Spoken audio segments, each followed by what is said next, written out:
Hello everyone, this is Reena Pandey and welcome to Prodigy IAS. तो आज हम बात कर रहे हैं इंडिया साइबर क्रैकडाउन की।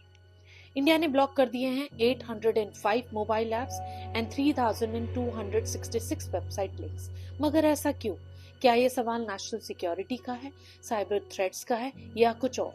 तो आज हम डिकोड करेंगे ये साइबर क्रैकडाउन। फरवरी 10, 2025 को union home minister Amit Shah ने एक बहुत बड़ा स्टेटमेंट दिया।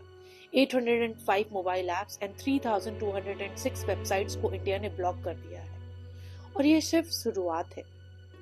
दोस्तों, around 6 lakh suspicious data points को भी फ्लैग कर दिया गया है एंड 2138 करोड़ के फ्रॉड ट्रांजैक्शंस को रोका गया है। मतलब साइबर क्राइम की कहानी कुछ और भी गहरी है। सो कौन है ये लोग जो साइबर फ्रॉड्स कर रहे हैं और इंडिया इनको रोक कैसे रहा है?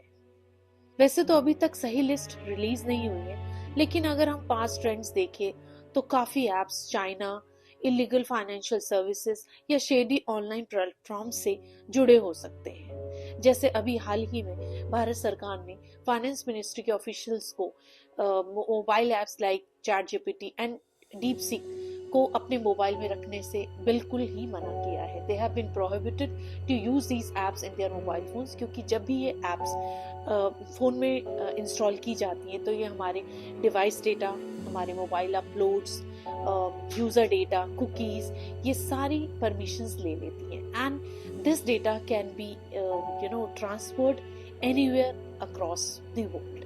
सो इससे हमारी नेशनल सिक्योरिटी को थ्रेट हो सकता है। So they have been prohibited to use these apps. आपको शायद याद होगा कि जब इंडिया ने 59 चाइनीज एप्स इंक्लूडिंग टिकटॉक को बैन किया था, ये क्रैकडाउन उसका अपग्रेडेड वर्जन लग रहा है। शायद गवर्नमेंट इंश्योर करना चाहती है कि कोई भी ऐप जो ज्यादा डेटा चोरी, फेक ट्रांजैक्शंस या नेशनल सिक्योरिटी को रिस्क पे डालता है, उसको तुरंत ब्लॉक किया जाए। लेकिन एक और इम्पोर्टेंट बात है, अमित शाह ने कहा है कि इंडिया डिजिटल रेवोल्यूशन के बीच में है। 95% विलेजेस डिजिटली कनेक्ट हो चुके हैं और 1 लाख ग्राम पंचायत के पास वाईफाई हॉटस्पॉट्स हैं एंड दैट्स सो ग्रेट।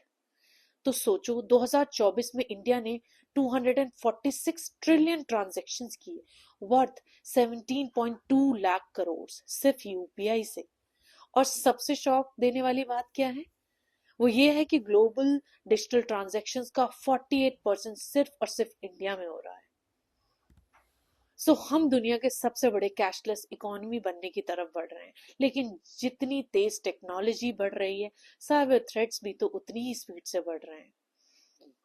अब सरकार साइबर क्राइम को रोकने के लिए हाईटेक स्ट्रैटेजी यूज कर रही है। आर्टिफिशियल इंटेलिजेंस का यूज हो रहा है ताकि फेक या म्यूल बैंक अकाउंट्स को पहले ही डिटेक्ट करके ब्लॉक कर दिया जा सके।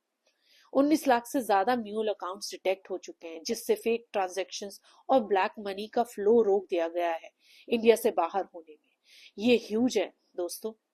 और सिर्फ बैंक्स नहीं, ये ministry of home affairs, RBI, telecom और लॉ इन्फोर्समेंट एजेंसीज का एक मैसिव कोलैब है जो साइबर क्राइम को डिटेक्ट कर रहा है बिफोर इट हैपेंस।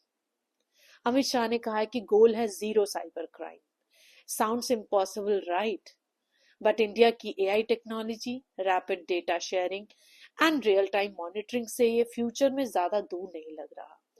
अब सवाल ये है कि क्या इंडिया साइबर क्राइम फ्री बन सकता है या ये एक नेवर एंडिंग बैटल है? So stay tuned for more updates at the rate of prodigy IAS.